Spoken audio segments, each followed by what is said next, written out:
हे स्वामींचे घर आहे बरोबर. किंवा मी स्वामींच्या घरात राहत आहे, अशा पाट्या लावलेल्या असतात, तर ते कितपत योग्य आहे?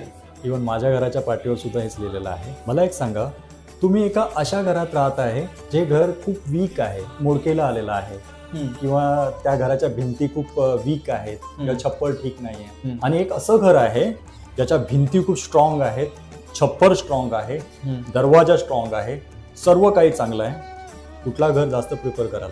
ऑब्व्हियसली जो चांगला आहे तोच प्रिफर करणार. म्हणजे या शब्दाला वाचताच तुम्हाला कळतं की इथे कुठली अशी शक्ती आहे जी तुमच्या प्रोटेक्शनसाठी उभी आहे. त्या घरामध्ये पाय टाकताच तुम्हाला वाटेल की स्वामी आलेत माझ्या स्वागताला. त्या घरातला प्रत्येक कोणा वाटेल इथे स्वामीमय वातावरण आहे. ती एनर्जीच वेगळी असेल, तो फील वेगळा असेल, ते आपलं पण वेगळं असेल, ती माता आहे, ते वडील आहेत. हा फील येण्यासाठी घराच्या समोर उभा असतानाच आपल्याला ते वाचता येईल, हे स्वामींचं घर आहे.